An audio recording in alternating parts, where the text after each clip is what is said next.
बचपन से हम भी सुनते आ रहे हैं, देखते आ रहे हैं कि हर साल रथ यात्रा में कुछ ना कुछ अलौकिक घटनाएं होती है। जैसे अगर हम इस साल के बारे में भी बात करें 2026 में, जो सबके सोच से आगे है कि ये क्यों होते हैं, ठाकुर जी की क्या लीला है। इस बार का रथ यात्रा कोई आम रथ यात्रा नहीं था, लेकिन इस बार मैंने जो देखा मैं उसका बयान कर रहा हूँ, जो मैं इससे पहले वाले या पिछले साल भी नहीं देखा था। वो जो 22/5 में जब ठाकुर जी रुके, मुकुट नहीं पहने, क्या कुछ वैसे भी त्रुटियां किसी से हुई थी? महाप्रभु जब अपना सातोपात से बाहर आके प्रतिहारी जो क्रॉस करके आनंद बाजार में एंट्री लेके राइट घूमे, बिल्कुल बिल्कुल, उस टाइम तक उनके पास तैयार था, हालांकि भीग रहा था बट तैयार था, मेरे को दिखाई दे रहा है। लेकिन जब वो आनंद बाजार क्रॉस करके दरवाजे से निकले और 22/5 के ऊपर आए, तब तैयार हट गया।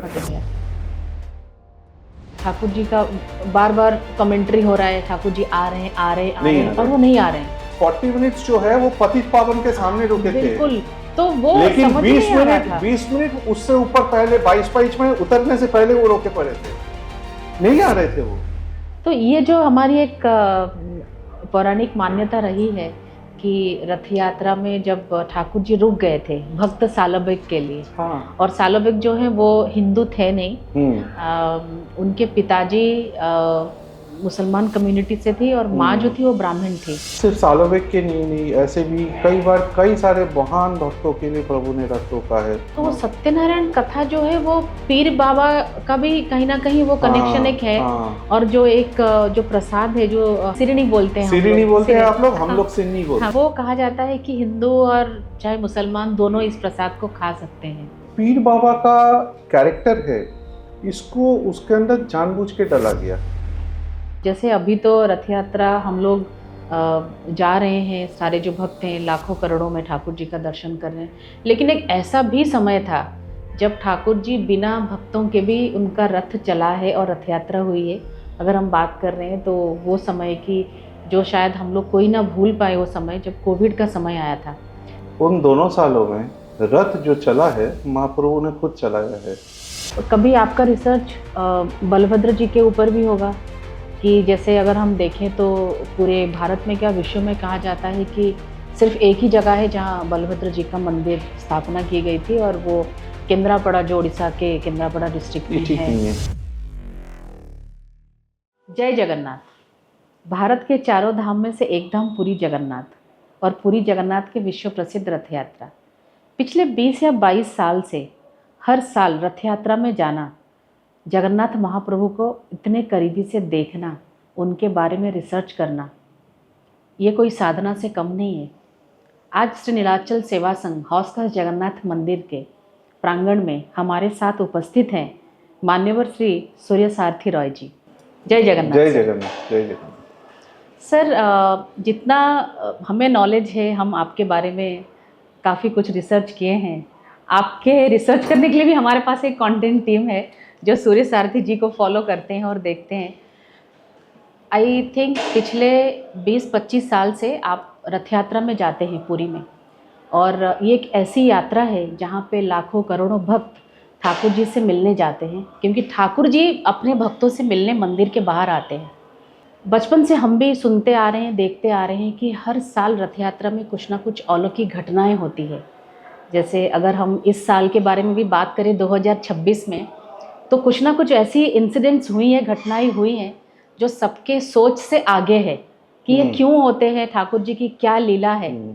और आप जैसे इस बार पुरी जगन्नाथ में थे, आपने ठाकुर जी को रथ में विराजमान होते हुए देखे, उनको रथ में बिठाए, उनको खींचते हुए रस्सी से जब लेके गए गुंडीचा मौसी मंदिर के पास, तो आपको ऐसी क्या घटनाएं दिखने को मिली? जैसे इस बार हमने लाइव में देखा, न्यूज़ में देखा कि ठाकुर जी मुकुट नहीं पहन के आए। ये एक सबके लिए एक अलौकिक घटना थी कि जहाँ बलभद्र महाप्रभु, देवी सुभद्रा माँ, सब लोग अपने अपने वेशभूषा में सज्जित होके आए, लेकिन ठाकुर जी थोड़ा इस बार अलग ही रूप लेके आए। और जब आ भी रहे थे तो ये भी सुनने को मिला कि जो 22 पहाचे है, जब वो पहंडी विजय कर रहे थे तो कहीं ना कहीं वहाँ पे एक रुकावट जैसे हो गया। काफ़ी देर से भक्त वहाँ पे खड़े हैं उनके इंतजार में कि कब कब हमारे प्रभु आएंगे, लेकिन वो आ ही नहीं रहे हैं। तो इसके पीछे का आपका जो एक रिसर्च है, जो एक भाव है, ये क्या कहता है? मतलब ये हम सबको सुनने के लिए हम लोग सब यहाँ पे आपका इंतजार कर रहे हैं कि इसके बारे में हमें सुनना है आपसे। कालिया शांतो समस्त को भक्तवाने जय जगन्नाथ। महाप्रभु के बारे में रिसर्च करना एक साइड, उनका भक्ति करना दूसरी साइड। बिल्कुल बिल्कुल। रिसर्च में भक्ति मार्ग में क्या क्या है, कौन कौन थे, उसका इतिहास क्या है, मंदिर का समझ क्या है, जगन्नाथ तत्व क्या है, ये सब हम समझ लेते हैं। बिल्कुल। लेकिन जब साक्षात्कार होता है उनके सामने, बिल्कुल, तब सारा सुन्न हो जाता है। कई लोग मेरे को पूछते हैं इंटरव्यू के दौरान कि कैसा लगता है आपको जगन्नाथ महाप्रभु को जब आप देखते हैं, तो मैं उनको यही बोलता हूँ कि मैं शून्य हो जाता हूँ। और आज भी मेरा वही जवाब है, मैं शून्य हो जाता हूँ। इस बार का रथ यात्रा काफ़ी टफ था, काफ़ी टफ था हर चीज़ में। और सबसे पहले मैं इस रथ यात्रा को बहुत अच्छे से समर्पण करने के लिए जितने भी पुलिस प्रशासन हैं, जो अनगिनत जवान उड़ीसा पुलिस के, आर्म फोर्सेस के, सीआरपीएफ के, जो उन्होंने मेहनत किया है, उनको हार्दिक साधुवाद। Shri Jagannath temple administration, doctor Shri Arvind Pari यानी इस टीम, उनको बहुत बहुत शुभकामनाएं, ढेर सारी साधुवाद।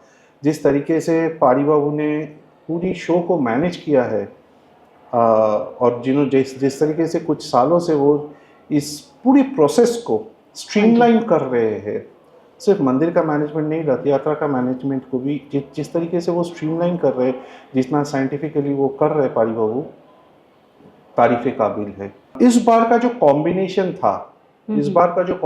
था, SP, DIG, IG, ADG, collector और पारी बाबू खुद, the best combination in last 20 years that I saw, the best combination. और इसी वजह से इस बार का रथ यात्रा कोई आम रथ यात्रा नहीं था। इतना भयंकर बारिश हो रहा था, इतनी भयंकर बारिश हुआ, मैडम मैं आपको बताऊं, मैं 5 घंटा खुद भीगा है। आई वॉज ऑन एंटीबायोटिक्स, मैं एंटीबायोटिक्स खा के खड़ा था 22 में बारिश के बीच। और उसके बाद पौंडी के बाद प्रभु के सामने रथ कॉटन में, और उससे पहले प्रभु को खींचा, उसके बाद भी प्रभु को खींचा। I was completely on antibiotics because continuous बारिश में भीग रहा हूँ और कोई उपाय नहीं था मेरे पास। And physically it was the most demanding इस बारिश की वजह से।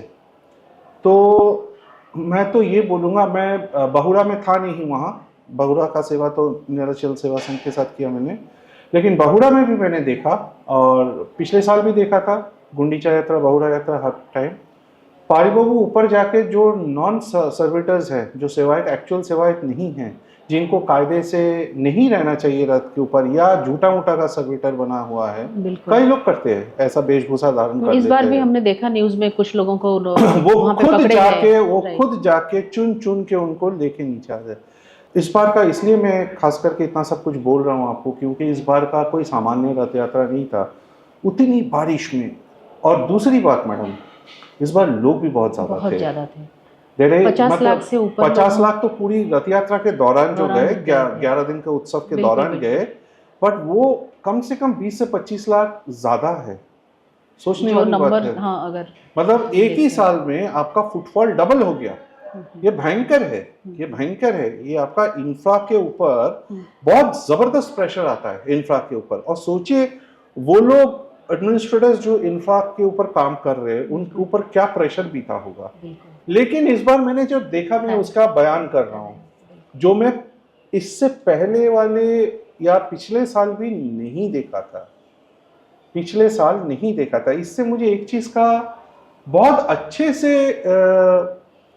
अच्छे से उपलब्धि हुआ कि अगर आप उनको सही में समर्पण कर पाओ, तो वो भगवत तत्व जो है आपका हाथ पकड़ के आपको ले जाता है, आपका हाथ पकड़ के ले के चला जाएगा वो आपको। थोड़ा सा जैसे मैं आपसे भी एक चीज़ मेरे मन में जो उस समय से लेके अभी तक वही चल रहा है कि वो जो 22/5 में जब ठाकुर जी रुके, मुकुट नहीं पहने, क्या कुछ वैसे भी त्रुटियां किसी से हुई थी नहीं, या कोई त्रुटियां नहीं हुई थी, कोई त्रुटियां नहीं थी। देखिए क्या हुआ, मैं तो वहां पे था। हाँ जी। महाप्रभु जब अपना सातोपात से बाहर बाहर आके आते। प्रतिहारी जो क्रॉस करके आनंद बाजार में एंट्री लेके राइट घूमे, बिल्कुल बिल्कुल। उस टाइम तक उनके पास तैयार था। हालांकि भीग रहा था बट तैयार था, मेरे को दिखाई दे रहा है। लेकिन जब वो आनंद बाजार क्रॉस करके दरवाजे से निकले और 22 के ऊपर आए, तब तैयार हट गया था। उस टाइम वो स्ट्रेच में आनंद बाजार का तहिया हटा दिया गया था। और तहिया का जो पार्ट्स है, मैंने उसको एग्जामिन किया है। तहिया मेरे पास है, तहिया का कुछ अंश मेरे पास है इस बार। तो एकदम शोला है ना वो, after all it is a शोला। तो शोला जब पानी में भीग जाता है और इतनी देर से भीगता है, उसका वेट डबल हो जाता है, बहुत भारी हो जाता है। ठीक है। तो मैं आपको आज अगर मतलब मैं आपको दिखा सकता, तो मैंने जब मेरे पास आया वो शाम को फ्रैगमेंट्स, तो मैं देखा कुछ इतना फ्रैगमेंट आया मेरे पास। हर चीज इतना गीला होके फूल गया है और भारी हो गया है। Otherwise it's a very light weight. दूसरा चीज जो हमारे हौसखास का जगन्नाथ मंदिर में भी हुआ मेरे साथ, बहुरा के दिन जब मैं महाप्रभु को शील्ड करके बाहर ले जा रहा था, तब तहिया का जो वो बैम्बू स्टिक्स होता है, जो बांस का वो होता है कंची, वो आके मेरे इधर लगा। So same thing. और क्योंकि वो गीला हो गया था, तो वो उसको तोड़ रहा था भारी होके। वो तो कंची है, it's a single stick, small stick. तो उसके ऊपर इतना भारी गीला चीज बिठा दोगे तो इट विल स्नैप। वही हुआ, पार्ट्स ऑफ द तहिया स्नैप्ड बैडली। और जैसे वो स्नैप कर गया, इसका जो ये कंची होता है, ये ऐसे निकल गया चारों तरफ से। तो जो लोग पहुंडी कर रहे थे आगे, दैता हो, सुअर हो, जो भी है, ये सब जो खास करके महाप्रभु का हाथ के नीचे पकड़ा है, कंधे के यहाँ पकड़े हैं, उनको डायरेक्ट जाके उनका आंखों में, चेहरे पे कहीं ना कहीं लगी रहा था, ऐसा कर रहा है। और वो इतना शार्प होता है, जैसे मेरे गाल कट गए थे। मेरे यहाँ 2 जगह पे कट गया था वो। ठीक है ना, to 4-5 days to get properly healed. तो वो वहां भी हो रहा था, आंखों में लग गया किसी का अगर, तो आप सोचिए क्या हो सकता है ना। तो from a safety perspective also, तो वो हटा दिया गया। पॉइंट नंबर 3 जो इम्पोर्टेंट चीज है, रथ यात्रा के दौरान, नीलाद्रि विजय के दौरान, बहुरा यात्रा में हमेशा बारिश होता है। बंगाल और उड़ीसा में ये कहावत ही एरिया है, तो बारिश तो होना है, तो और बारिश होना है। और एक कहावत भी है, आप अगर शुभ माना जाता है कि ओरल ट्रेडिशन जो मैंने पेरेंट्स से भी और ग्रैंड पेरेंट्स से भी सुनता आ रहे हैं हम लोग, बंगाल में भी रथ यात्रा बहुत बड़ा फेस्टिवल है। तो रथ यात्रा के दिन, बहुरा यात्रा के दिन, नीलाद्रि विजय के दिन बारिश होगा, और उस टाइम रथ का मेला भी लगता है। बंगाल में एक बहुत बड़ा, इधर भी होता है बट बंगाल में भी होता है, चाहे माहेश हो, गुप्तीपाड़ा हो, हुगली हो, जितने भी रथ यात्रा जहाँ पे होता है, सब जगह पे मेला होता है, रथ का मेला। और ये हिस्टोरिकली डॉक्यूमेंटेड है, लिटरेरी कितने लिटरेचर्स में ये मिलता है। बंगाल और उड़ीसा में रथ यात्रा का कोई जो भावना है, उसका कोई फर्क नहीं है। तो इस बार भी बारिश इसीलिए हुआ तो शुभ माना गया एंड ऑल दैट। लेकिन सबसे बड़ी बात यह है कि जैसे वो निकल के आए आनंद बाजार से, I am just visualising in front of me, मैं वहीं पे खड़ा था, तो एकदम मैं उनका सीधा एकदम। तो नॉर्मली वो क्या करते हैं, ऐसे ऐसे करते हैं, हिल के आते ये ऐसे करते हैं। इस बार कुछ और ही कर रहे थे। मैं 25 साल 20 साल में पहली बार ये मूवमेंट देखा महाप्रभु का, और कैमरा में मैं बोल रहा हूँ, इस बार गिर रहे थे ना, ऐसे ऐसे ऐसे ऐसे गिर रहे थे। मतलब उनको संभाला नहीं जा रहा है उनको। कितना मुश्किल से वो लोग सीधा कर रहे थे, मैं आपको बता नहीं सकता। और फिर एक क्या कर रहे थे, ये जो है मूवमेंट, ये जो मूवमेंट है, ये एकदम ऐसे हो रहा है, मतलब एक पूरा गिर रहे थे, हाँ, फिर आगे पीछे, हाँ, एकदम ऐसे गिर रहे। फिर उनको जैसे ये सीधा कर रहे हैं ना, वो फिर ऐसे करते थे, फिर ऐसे करते थे। एक नया मूवमेंट मैंने उनका दिखा इस बार, ऐसे कर देते हैं। और जो ऐसे कर रहे थे, ऐसे करके थे, ऐसे ही करके रखे हैं। आप सोचिए दैतास का क्या हालत होता होगा। और उस हालत में अगर वो ऐसे है, तो मैं यहाँ पे हूँ, तो मुझे लग रहा है वो सीधा मुझे साक्षात्कार कर रहे हैं। 20 मिनट तक वहां पे रुके रहे, लोग लोग तो लोग बाहर लोग नीचे का कैलकुलेशन कर रहे हैं, लोग नीचे का बिल्कुल, कैलकुलेशन कर रहे हैं। यहाँ भी कम से कम 20 मिनट रुके थे वो। मैं देख रहा हूँ ऐसे करके खड़े हो, नहीं जा रहे। क्योंकि हम भी लाइव में वही देख रहे थे कि ठाकुर जी का बार बार कमेंट्री हो रहा है, ठाकुर जी आ रहे हैं, आ रहे हैं, आ नहीं रहे आ हैं, रहे। और वो नहीं आ रहे हैं। तो कैमरा और जूम हो रहा है, ठाकुर जी आ रहे हैं क्या, नहीं आ रहे नहीं आ हैं। रहे। तो वो 20 मिनट 25 मिनट, या मैं आपको कहूँ 40 मिनट्स का जो एक टाइम गैप था, 40 मिनट्स जो है वो पतित पावन के सामने रुके थे। बिल्कुल, तो वो लेकिन समझ ही 20 नहीं आ रहा मिनट था। 20 मिनट उससे ऊपर पहले 22 में उतरने से पहले वो रोके पड़े थे, नहीं आ रहे थे वो। और एक चीज मैंने देखा जो लोगों को पता नहीं है, मैं आपको कहीं बता रहा कहीं हूँ। कहीं ऐसा तो नहीं है कि जैसे हमारे उड़ीसा में एक मान्यता है कि गुरुवार को, थर्सडे को हम किसी के घर जाते तो रुकते नहीं है। ऐसा तो नहीं कि लक्ष्मी माँ को छोड़ के जाने का ही उनका मन नहीं था और नहीं नहीं, थर्सडे को वो तो भक्तों से मिलने के लिए आतुर रहते हैं, ऐसी बात नहीं नहीं है। है। लेकिन लक्ष्मी माँ को भी छोड़ के आते हैं और थर्सडे का दिन था, तो तो कहीं ना कहीं ये इन दोनों का क्या चलता है कि यही दोनों ये दोनों जानते हैं। हमें उसमें नहीं पड़ना है। बिल्कुल बिल्कुल। तो इनका हिसाब अलग है बिल्कुल, इनका। तो मैं आपको बताऊं, ये 20 मिनट आपको एक नया चीज मैंने बताया। हाँ जी। दूसरा एक नया चीज आपको बताता हूं। जो वो ये यहाँ से आते हैं स्ट्रेट आनंद हाँ जी, बाजार में हाँ जी। निकले ना, तो ये ऐसे टर्न करते हैं, टर्न करके भक्तों का साक्षात्कार करते हैं। करते हैं। एंड व्हेन ही टर्न्स, सारे कैमरा वहां पे उनको पकड़ते हैं और सब Exactly. लोग जय जय जगन्नाथ जय करके ये करते हैं, because that is the first time you see him. See. तो ये करने में भी उनको कम से कम 15 मिनट लग गया, ये करवाने में दैतस को। दूसरी बात, मां सुभद्रा भी काफी देर तक रुके रहे इसी जगह पे आनंद बाजार से निकल के। मां सुभद्रा भी कम से कम आधा घंटा रुके रहे, बिकॉज बलभद्र बड़ो ठाकुरो भी बहुत टाइम लिया है इस बार चढ़ने में। मतलब तीनों ने ही मिलके तीनों ने कुछ ही रचा टाइम है। लिया है, तीनों ने ही टाइम लिया है।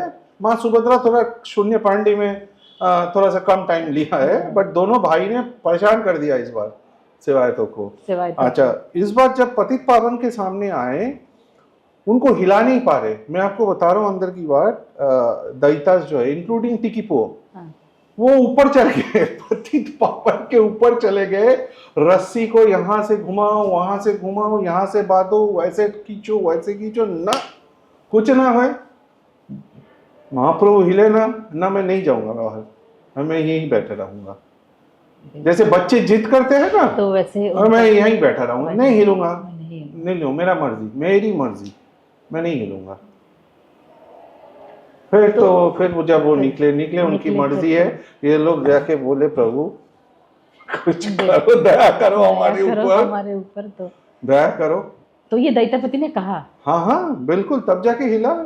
दैतापति लोगों ने, सबने कहा, सेवक ने, कि हमें सब लोग उधर आप उधर तो आपका क्या नाम है, पौंडी के टाइम पे विजुअल्स है, कितने यंग दैतापति जो है सफोकेशन हो रहा है उनको, कितने भीड़ में, और ठाकुर जी निकल ही नहीं रहे हैं। हाँ, उनको सफोकेशन हो रहा है। तो उन्होंने जैसे मतलब ठाकुर जी से क्षमा प्रार्थना की, तो वो पता नहीं इनकी सेवा का प्रभु की बात है, मैं उसमें घुसूंगा नहीं, लेकिन इन्होंने कुछ तो बोला है। हाँ। तब जाके ये शांत हुआ है, फिर बाहर निकला है। तो मतलब, लेकिन मेरे लिए इस बार जो 20 मिनट का साक्षात्कार था ठाकुर जी के साथ, मैं आपको बताऊं, मैं बयान नहीं कर सकता हूँ। मेरा ना हाथ पैर जितने भी शरीर का जितना जॉइंट्स था सारा लूज हो गया था। मैं ऐसा दोनों हाथ छोड़ के ना बारिश में भीग रहा हूँ, दबा के बारिश हो रहा है, बारिश में भीग रहा हूँ, और हम दोनों एक दूसरे को देख रहे हैं ऐसे, ना वो कुछ बोल रहे हैं ना मैं कुछ बोल रहा हूँ, ऐसे अपलक, जिसको बोलते हैं ना अपलक दृष्टि में देखना, वो ही कर रहे हैं।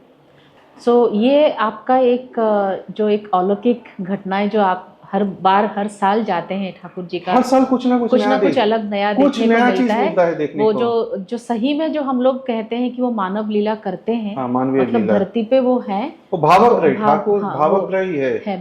और एक चीज मैं आपको बताना चाहूंगा इसमें, नीलाद्रि विजय के टाइम पे पौंडी हो रहा है, बड़ो ठाकुर चले गए, सुदर्शन चले गए, देवी सुभद्रा चले गए, लेकिन जब महाप्रभु का और महालक्ष्मी का संवाद होगा और उसके बाद का जो पौंडी स्टार्ट होने तक का जो गैप है, उसके बीच एक बारिश होगा ही होगा, होता ही है, दैट इज ऑल्सो कंपल्सरी, एकदम एकदम उस टाइम पे उनका पौंडी स्टार्ट होने से पहले सब साफ कर देंगे, देवता आके साफ कर देते हैं। तो ये जो हमारी एक पौराणिक मान्यता रही है कि रथ यात्रा में जब ठाकुर जी रुक गए थे भक्त सालबेग के लिए, हाँ। और सालबेग जो है वो हिंदू थे नहीं, उनके पिताजी मुसलमान कम्युनिटी से थी और माँ जो थी वो ब्राह्मण थी, जितना मुझे समझ है। और इनका जो एक श्रद्धा और भाव को देखते हुए ठाकुर जी ने रथ रोक दिए थे, और जब ये बड़ा डांडे में आए और ठाकुर जी ने उनको देखा, उन्होंने ठाकुर जी का दर्शन किया, तभी रथ आगे चल पड़ा था। तो इसके बारे में क्या आपकी मतलब क्या आप बताना चाहते हैं कि कुछ कहानी जो है ये क्या, एक ठाकुर जी जो है वो भाव के ठाकुर हैं, भावग्राही हैं, वो हम सब जानते हैं, लेकिन अगर भक्त सालबेग की कहानी देखें और ठाकुर जी के साथ उनका जो जोड़ना है, मतलब वो कैसे जुड़े ठाकुर जी के साथ? सालबेग जो थे वो मुगल कमांडर, जहांगीर के सैन्य में, मुगल सेना में मुगल कमांडर थे लाल बेग। लाल बेग में जैसा हर उस ज़माने में होता था, जबरन उसका माँ को अपहरण कर लिया, लेकिन मान्यता यही है कि उसका माँ ने लाल बेग से विवाह करने से पहले एक शर्त रखा था कि मुझे अपना धर्म का परिवर्तन करने के लिए मत बोलना, मैं जगन्नाथ भक्ति नहीं छोड़ सकता। तो उसी कंडीशन पे उनका विवाह हुआ था, फिर सालबेग का जन्म हुआ। तो सालबेग अपनी जवानी तक, मेरे ख्याल से 25-26 साल उम्र तक, वो अपने पिता के दिखाए हुए रास्ते पे चल रहे थे। वही मार काट, आग लगाना, अत्याचार करना, सब कुछ किया उसने सब कुछ किया अपने पिता का दर्शाया हुआ रास्ते पे। और ये सब देख के उसकी माँ बहुत दुखी थी। तो तब महाप्रभु ने उसको सपने में उनको आके बोला कि ये सब मेरा ही लीला है, वो मेरा ही है, तू चिंता ना कर। अच्छा, उनकी माँ को उन्होंने ठाकुर जी ने चिंता ना कर। तो माँ ने बोला, कलिया क्या हो रहा है प्रभु, तुमने कि मैं आपका भक्त हूँ और मेरा बेटा ये सब कर रहा है। हाँ, इतना अत्याचार, राक्षस जैसा कर रहा है वो। तो तब महाप्रभु ने आके बोले, चिंता ना कर, टाइम होने पर मैं उसको ले जाऊंगा। तो अब क्या हुआ, किसी एक जंग में अपना सालबेग का बहुत चोट लगा, मतलब भयंकर चोट लगा और बहुत खून बह गया, और चोट इतना गहरा था उसका बचने का कोई उम्मीद नहीं था सालबेग का। हाँ, कोई उम्मीद नहीं था। फैटली मॉर्टली वुंडेड जिसको इंग्लिश में बोलते हैं। तो उसका माँ को उसने बोला कि मैं इतना कम उम्र में नहीं मरना चाहता हूँ, मुझे बचा लो, कुछ करो। तो माँ ने तब बोला, तुम जगन्नाथ महाप्रभु का शरण में जाओ, महाप्रभु ही तुम्हें बचा सकते हैं। मैं इस सिलसिले में एक बात बताना चाहता हूँ। आज तो सोशल मीडिया का ज़माना है, हम तो उस टाइम से जा रहे जब सोशल मीडिया था नहीं, जब कुछ भी नहीं था। मैंने ऐसे ऐसे चीज़ें देखा है। एक कहानी मैं बताता हूँ। एक बार क्या हुआ, ये शायद 2007-8 की बात है। एक थोड़ा सा सीनियर आदमी, आप मान लो 60-62 उम्र होगा, कमर के नीचे से उसका पैरालिसिस हो गया था। अभी कुछ दिन पहले एक घटना हुआ जहाँ पे बच्चे को लेके उसका पिता ने सिंह द्वार पे रख दिया और बच्चा हलचल ठीक हो गया। There was no response medically, but उन्होंने कहा कि ये बच्चा नहीं आगे हो सकता है कुछ, and then he started responding, है ना। तो मैंने मतलब देखा है इसको कि उनको ले जाके गर्भगृह में, तब तो गर्भगृह के अंदर जा सकते थे हम, बरादेउल के अंदर, ऐसे उसको फेंक दिया महाप्रभु के सामने, और कुछ देर में वो अपने पैरों पे खड़ा होकर बाहर आ गया। यानी एक सत्य घटना है, रियल स्टोरी। इस बार ऐसे ऐसे घटना कुछ लोगों ने मुझे फ़ोन करके या मैसेज पे बोला है, मैं सुन के हैरान हूँ। एक सज्जन है, मेरे साथ उनका परिचय रामकृष्ण मिशन में हुआ है। तो वो उन्होंने जाने से पहले मुझे फ़ोन किया था। तो मैंने, बूढ़े लोग थे, सीनियर सिटीजन 70+, अपना बेटा, बहू और पोते पोतियों को लेके गए थे। तो मैंने उनको बोला था कि आपके पास, आप दोनों बुजुर्ग हो, साथ में छोटे छोटे बच्चे हैं, तो बहुरा के दिन आप लोग रास्ते के ऊपर मत आइएगा, क्योंकि जब रथ चलना चालू होता है बीच रास्ते से, तब दोनों तरफ प्रेशर आता है और वो प्रेशर आप लोग संभाल नहीं पाएंगे। तो खैर भक्त तो भक्ति होता है, भक्त तो पागल होता है, तो दर्शन करेगा ही करेगा, मानेगा नहीं वो। तो वो लोग पहुंच गए, मेरे को वापस आके फोन करके घटना बता रहे, हम लोग पहुंच गए तो जैसे ये हुआ, जैसे आपने बोला था वही हुआ, प्रचंड भीड़ और प्रचंड धक्का मुक्की शुरू हो गया पूरा। तो इतने में क्या हुआ, मेरा बेटे का पैर में मतलब एक जूता का जो पैर है वो निकल गया उनका, राइट का। तो क्या करे ये लोग, थोड़ा सा संभालने के बाद थोड़ा जब निकलने का टाइम आ गया, जब चले गए वहां से उनका साइड क्रॉस करके, अचानक भीड़ के अंदर से एक काला सा लड़का आता है, अच्छा, कर्ली हेयर, एक काला सा लड़का आता है, आके उनका बेटे का वो जो जूता है, जूता जो वो लेके उनको देता है, बोले ये मैंने देखा था आपका पैर से निकल गया, मैंने इसको संभाल के रखा था, आप पहन लो, बोल के उसको दे के तुरंत भीड़ के अंदर गायब हो गया। तो वही है मानव लीला, अगर आप कहेंगे तो भावक रही है, भावक रही है जो हम बोल रहे थे। तो सालोबेग का भी यही भाव था, वो तो भाव देखते हैं, वो तो भाव देखते हैं। तो आपका ये कहना था कि जब उन्होंने ठाकुर जी को समर्पित किया अपने आप को सालोबेग ने, तो वो ठीक होने लगे? ठीक होने लगे, 2 महीने में ठीक हो गए थे। और उसके बाद उनको ठाकुर जी ने बोला, आदेश देके कि तुम वृंदावन में जाओ और वृंदावन में जाके अपना साधना करो। तो वृंदावन में जाके साधना किए थे, तब जाके जो सालोबेग का आहे नीला सैलो निकला है, वो आहे नीला सैलो वृंदावन से निकला है, ऐसे नहीं निकला है वो। तो उन्होंने साधना कितने साल सालोबेग का किया था? 4-5 साल तो किया था वृंदावन में, ये तो मेरे को मिला है, 4-5 साल साधना किया था। और वहां से फिर यहाँ आके बस गए थे, पुरी में ही बस गए थे वो, जितना दूर तक मुझे मालूम है। एंड जब जिस बार का रथ यात्रा में रथ रोका गया था उनके लिए, तब वो 3 दिन का दूरी पे थे पुरी से। उस टाइम तो वैसे मेजरमेंट होता था। वो वृंदावन से चल के आ रहे थे? पॉसिबली वो वृंदावन से ही आ रहे थे, पॉसिबली वो वृंदावन से ही आ रहे थे, पूरी चल के, और 3 दिन का डिस्टेंस था। हाँ। और वो बीमार भी थे उस टाइम, बीमार पड़ गए थे, तो चल नहीं पा रहे थे। तो उन्होंने प्रभु को बोला कि प्रभु तुम मेरे लिए रोकना। तो अभी उनके कोई वंशज भी है जो ठाकुर जी के? मेरे नॉलेज में नहीं है, मेरे नॉलेज में नहीं है, नहीं होगा, क्योंकि उन्होंने तो कहाँ विवाह तो नहीं किया उन्होंने, बड़ा तो वैष्णव हो गए, तो विवाह उन्होंने नहीं किया। तो सालोबेग से ऐसे ही, सिर्फ सालोबेग के नहीं, ऐसे भी कई बार कई सारे महान भक्तों के लिए प्रभु ने रथ रोका है। बलराम दास, पंचसखा के बलराम दास, वो रोज उसका एक ही बैड हैबिट था, रोज वो वेश्याओं के पास जाएंगे, रोज। और एक बार रथ यात्रा में क्या हुआ, वेश्याओं के घर से निकल के वही हालत में आके रथ के ऊपर चढ़ गया। तो दैता ने उनको मार पीट के एकदम उतार के भगा दिया, निकलो यहाँ से। तो ये दुख में जाके समुद्र किनारे बस गया और समुद्र में जाके एक बालू का रथ बनाया, वहीं पे सेवा किया। तो बस महाप्रभु ने रोक दिया रथ। भावक ग्रही है ना, भक्तों का भाव देखता है।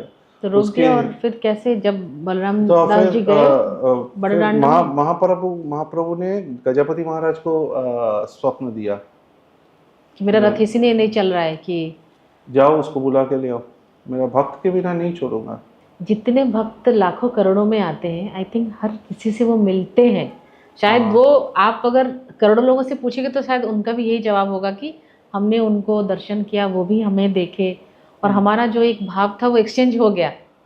तो वो कहीं ना कहीं वो पूरा हो ही जाता है रथ यात्रा में। बिल्कुल, अगर आप उस चीज़ को सोचते हैं और उस भाव के बारे में अगर हम बात कर रहे हैं। बिल्कुल बिल्कुल। तो आप जैसे अभी हम भक्त सालोबेग के बारे में बात करें, तो कहीं ना कहीं हमारे संस्कृति में एक, जैसे आपने अभी कही सत्यनारायण कथा के बारे में बात होती है, तो वो सत्यनारायण कथा जो है वो पीर बाबा का भी कहीं ना कहीं वो कनेक्शन एक है। और जो एक जो प्रसाद है, जो हम लोग उड़ीसा में उसको कहते हैं, बंगाल में उसको सिन्नी बोला जाता है, सिरिनी बोलते हैं, सिरिनी बोलते हैं आप लोग, हम लोग सिन्नी बोलते हैं, हम बोलते हैं, एक ही जैसा है। तो हाँ, वो कहा जाता है कि हिंदू और चाहे मुसलमान दोनों इस प्रसाद को खा सकते हैं। देखिए, इसका ना एक हिस्टोरिकल बैकग्राउंड है। हिस्टोरिकल बैकग्राउंड ये है, आप अगर भारत का इतिहास, खास करके पूर्वी भारत में जो है, उसको अगर एनालाइज करेंगे तो देखेंगे पूर्वी भारत में आपका 18वीं शताब्दी तक या 17वीं शताब्दी तक तलवार की नोक पे धर्मांतकरण हुआ था। उसके बाद जब बंगाल में मुर्शिद कुली खान आए, मुर्शिद कुली खान ने एक अलग स्ट्रेटेजी अपनाया, इसलिए आज भी बंगाल में मुर्शिद कुली खान का एक्सेप्टेबिलिटी बहुत हाई है, बिकॉज उनका स्टाइल अलग था, उनका मैनेजमेंट स्किल अलग था। इसलिए Murshidabad also was one of the top trading centres of entire Asia that time, इसीलिए। और मुर्शिदाबाद तक बड़े बड़े जहाज आते थे, बहुत बड़े बड़े बिल्डिंग्स होते थे। अभी भी मिलता है डिस्क्रिप्शन, ड्राइंग्स मिलता है ब्रिटिशर्स का, पोर्टुगीज का, डच का, ठीक है ना। बिल्कुल। तो लोग जाके उसको वेरीफाई कर सकता है, it's not that manufacturing something. तो उन्होंने क्या किया, उनको एक बात अच्छे से समझ में आ गया कि अगर परमानेंट इस चीज को करना है, इसको प्यार से करना होगा, तलवार की नोक में नहीं चलेगा। तो उन्होंने क्या किया, जितने भी सूफी थे, बहुत सारे सूफी पर्शिया से भी आते थे उस टाइम, ईरान से, अपना north western frontier Sindh Balochistan side से भी आते थे, नॉर्थ इंडिया से भी आते थे, और यहाँ आके बसते थे, बकायदा बसते थे। तो ये गंगा जी को पकड़ के, भागीरथी, गंगा जी, हुगली, पद्मा, इनको पकड़ के जब इन्होंने प्रचार करना शुरू किया, एक एक करके गांव-गांव में प्रचार करते थे। जितने भी गांव बसते हैं नदी किनारे, उन सबको इन्होंने पकड़ लिया, एंड इट गिव रिजल्ट। तो ये जो पीर बाबा का कैरेक्टर है, इसको उसके अंदर जानबूझ के डाला गया। इसलिए आज भी बंगाल में कई जगहों पे पीर, सूफी, गाजी का मज़ारों पे हिंदू जाके फूल और पैसे चढ़ाते हैं आज भी। और गांव में तो गांव वाले बहुत सरल होते हैं, उनका दिमाग में अगर घुस गया, दिलो दिमाग पे घुस गया, वो तो पुरखों तक चलता जाएगा। तो आप ये कह रहे हैं कि सत्यनारायण जो पीर, जो हम लोग आज तक जो कथाएं सुनते आ रहे हैं, ये माइथोलॉजिकली जितना नहीं है, ये हिस्टोरिकली उतना स्ट्रांग है? यस, हिस्टोरिकली इसको मैन्युफैक्चर किया गया है। कहीं ऐसे तो नहीं कि जैसे आप पूरी जगन्नाथ में ठाकुर जी से मिलने हर संप्रदाय के लोग आए थे? नहीं, वो अलग बात है, वो अलग बात है। वो उसमें आप दर्शन करने के लिए जा रहे हो, ठाकुर जी दर्शन करने के लिए बाहर आएंगे, वहां तो क्रिश्चियन भी जाते हैं, बिल्कुल। क्रिश्चियन भी जाते हैं, जैन भी जाते हैं, सिख भी जाते हैं, बौद्ध भी जाते हैं, सब लोग जाते हैं, है ना। और इसलिए आप देखेंगे, मैंने जो बोला भी एक टॉक में, जब पार्टीशन हुआ, बंगाल का जब पार्टीशन हुआ 47 में, तब हम लोग भी उस साइड से थे, रंगपुर से थे, मेरा रूट्स रंगपुर से है। तो वहां पे जितने भी जमींदार होते थे, ये सब हिंदू होते थे। कोई भी डॉक्यूमेंट्री उठा के देख लीजिए, आप रिसर्च करके देख लीजिए, सारे हिंदू जमींदार पलायन करके आए थे इधर, अपना सर्वस्व छोड़ के, अपना बहू बेटियों को लेके, बच्चों को लेके, सारे रिलेटिव्स को लेके, including my grand parents, they also fled like this. हम लोग भी रंगपुर में बहुत अच्छे से सेटल थे। हमारा जो रंगपुर का मकान है, उसका नाम है बकाली हाउस, आज भी वो खड़ा है, और वहाँ पे नेताजी सुभाष चंद्र बोस जाके रहते थे, क्योंकि मेरा ग्रेट ग्रैंडफादर उनके साथ काम करते थे। एक हिस्टोरिक आपको एक चीज़ बताता हूँ, लिंगराज मंदिर में एक इंस्क्रिप्शन है, जहाँ पे ये बताया जाता है, जो ईस्टर्न गंगा किंग, मेरे ख्याल से भानुदेवा 1 या भानुदेवा 2 का नाम से है वो, आई कैन बी रॉन्ग, मेरे को एग्जैक्टली याद नहीं आ रहा है अभी, बट टाइम फ्रेम है 1204 से 1212-13 के बीच, जो भी गंगा रिवर राज कर रहे होंगे उस टाइम तक। रार बांग्ला और पौंड्रबर्धन, इन दोनों जगहों से इतने ब्राह्मण, बंगाली ब्राह्मण, वैश्य और खेती बाड़ी करने वाले कॉमन लोग, इनका मात्रा इतना भारी था, इतने भारी पैमाने पे एक्सोडस हुआ बंगाल से उड़ीसा में, कि गंगा राजा को आपको 17 गांव का सृष्टि करना पड़ा। 17 गांव उस जमाने में मायने रखता है। इसीलिए कई बार आप देखेंगे, मैंने देखा है, कई सारे उड़िया लोग, उड़ीसा के वासी है लेकिन उनका टाइटल बैनर्जी है, चक्रवर्ती है। ये लोग उस जमाने में 700-800 साल से यहाँ पे आ गए। सो क्योंकि एक वो टाइम था, मान लीजिए 1110 से 1568 तक ये उड़ीसा, कलिंग, उत्कल, तोशाली सब मिला के आज का जो पॉलिटिकल उड़ीसा है वो था हिंदू का गढ़, हिंदू का गढ़ था वो।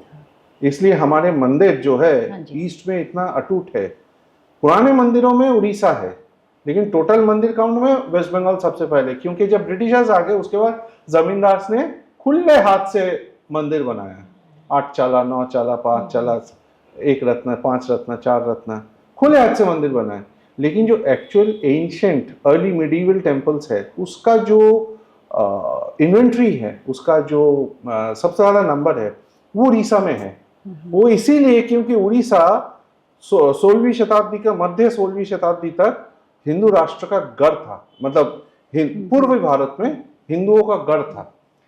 जैसे आपका जो रिसर्च है वो नीलाचल संस्कृति और जगन्नाथ जी के ऊपर है, हाँ, तो कभी आपका रिसर्च बलभद्र जी के ऊपर भी होगा कि जैसे अगर हम देखें तो पूरे भारत में क्या विश्व में कहा जाता है कि सिर्फ एक ही जगह है जहाँ बलभद्र जी का मंदिर स्थापना की गई थी, और वो केंद्रापड़ा जो उड़ीसा के केंद्रापड़ा डिस्ट्रिक्ट में ठीक है। नहीं है, केंद्रपाड़ा में जरूर उनका मंदिर है, केंद्रपाड़ा तुलसी क्षेत्र है, तुलसी लेकिन क्षेत्र है। ब्रजभूमि में बड़ो ठाकुर का बहुत बड़े बड़े मंदिर है, बहुत बड़े बड़े विग्रह है बलदेव जी ठाकुर जी का, बलभद्र बहुत- जी का।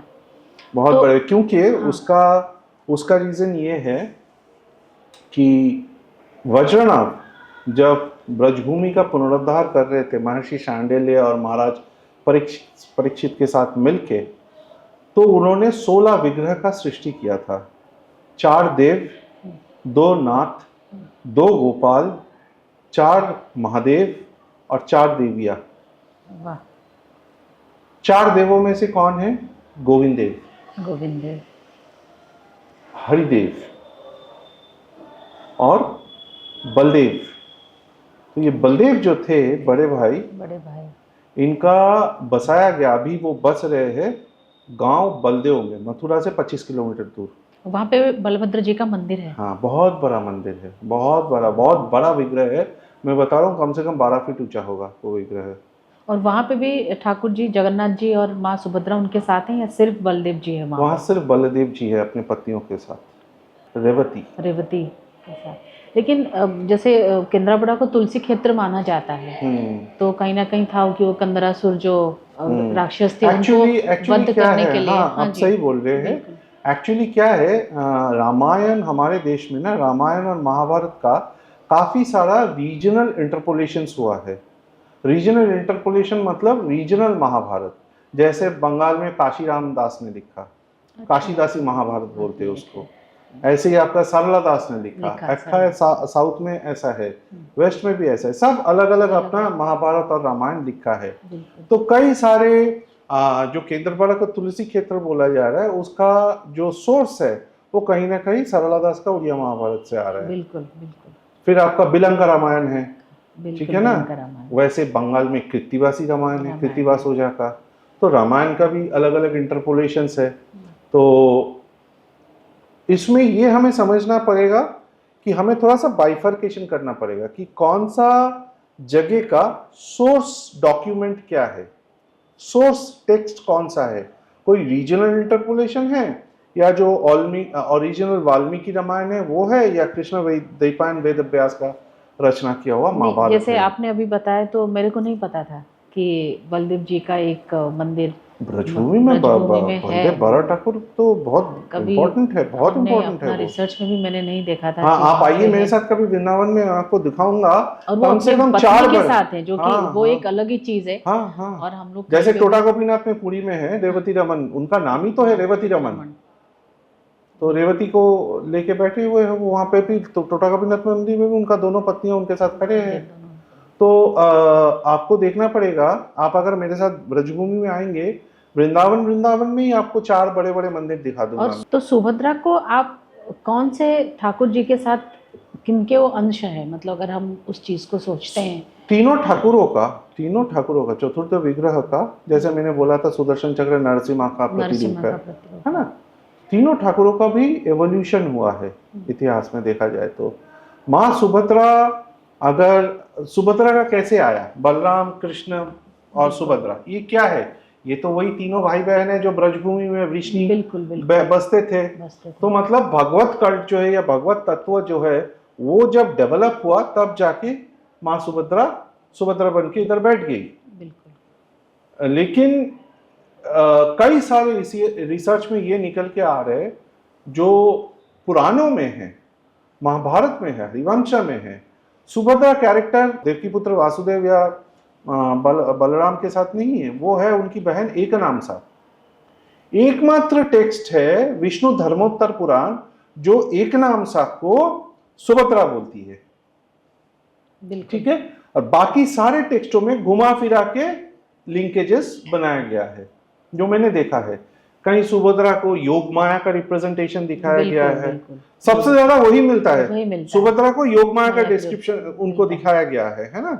योग माया से उनको भुवनेश्वरी में दिखाया गया है कि दुर्गा का और एक मैनिफेस्टेशन, और भुवनेश्वरी और खम्बेश्वरी या स्तंभेश्वरी को साथ भी जुड़ा गया है ना।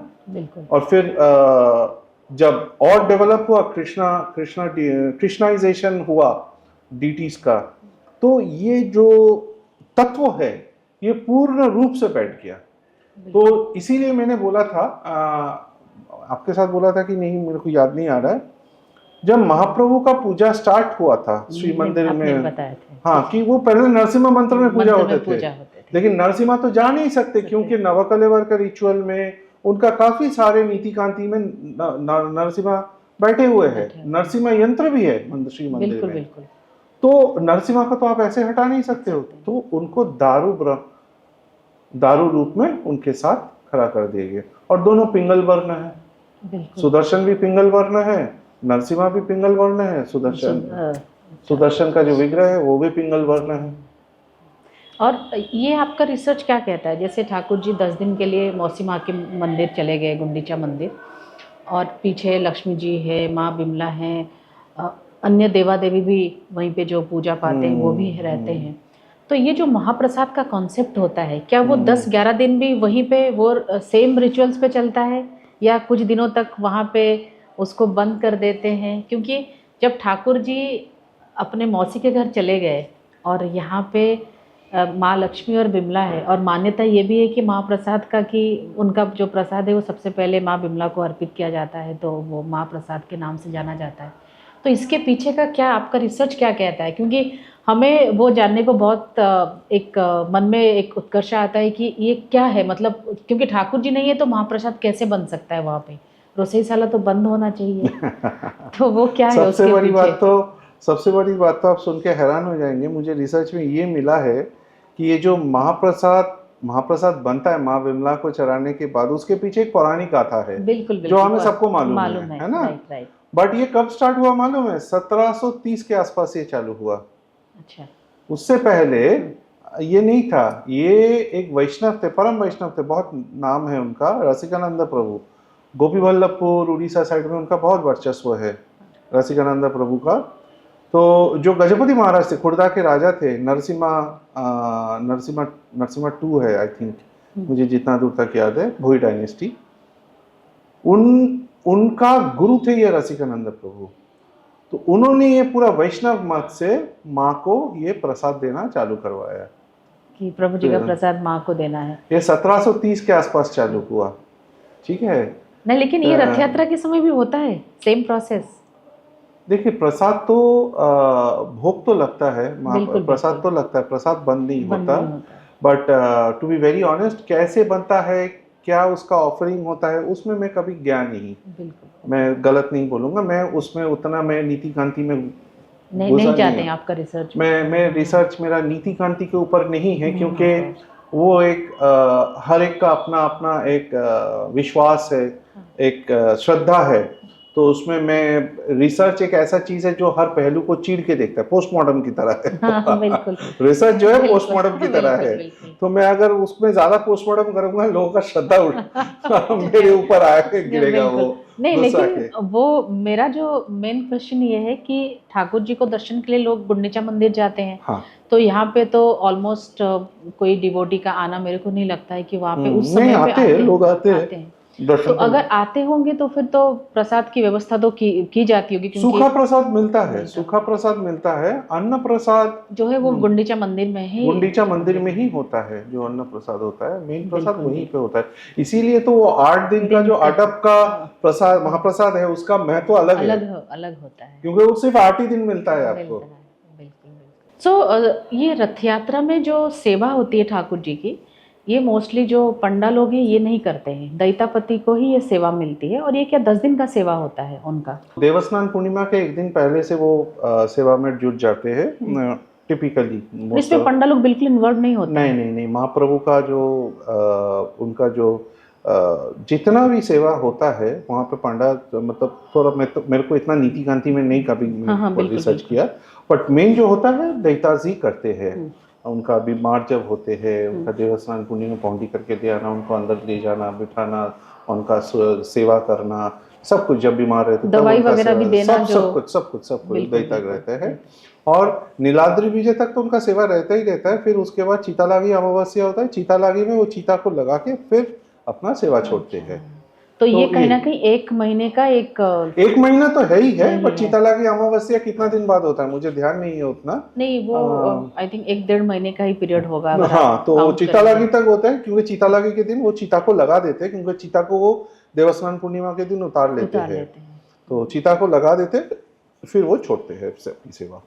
तो ये जैसे अभी तो रथ यात्रा हम लोग जा रहे हैं, सारे जो भक्त हैं लाखों करोड़ों में ठाकुर जी का दर्शन कर रहे हैं, लेकिन एक ऐसा भी समय था जब ठाकुर जी बिना भक्तों के भी उनका रथ चला है और रथ यात्रा हुई है। अगर हम बात कर रहे हैं तो वो समय की जो शायद हम लोग कोई ना भूल पाए, वो समय जब कोविड का समय आया था।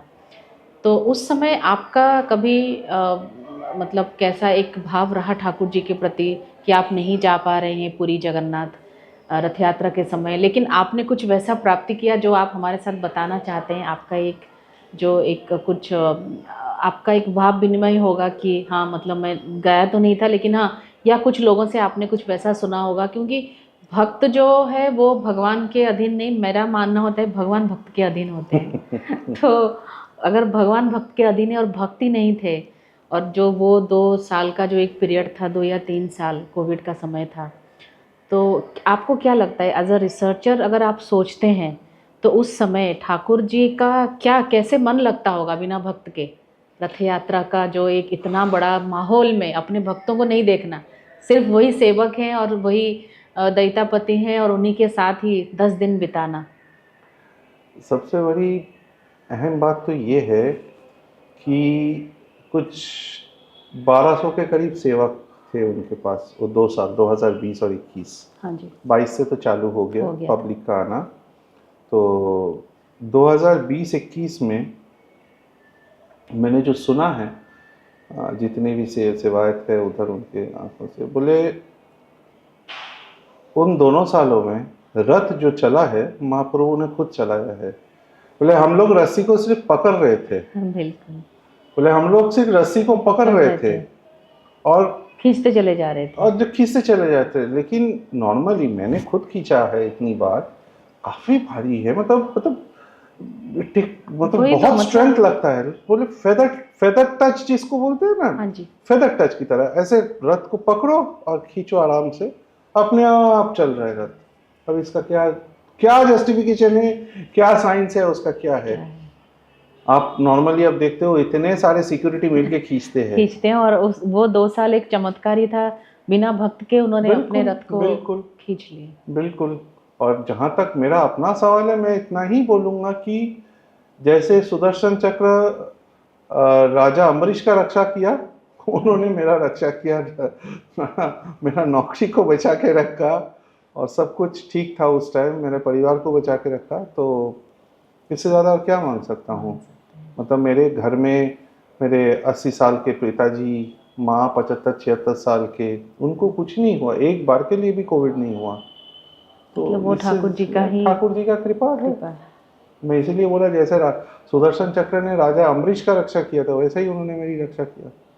इससे ज़्यादा क्या बोलूँ मैं? क्या बोल सकते। आपके साथ बहुत बहुत अच्छा लगा सूर्य सारथी जी, आप मंदिर में आए नीलाचल सेवा संघ में। हम सब आपकी बहुत आभारी है। नहीं, ये आप तो मेरी हर बार आते सौभाग्य हैं है और ये प्रभु की दोबारा तरफ। आपका यहाँ पे आना और हमारे चैनल पे बहुत सारी चीज़ें ठाकुर जी के बारे में, रथ यात्रा के दौरान क्या क्या होती है।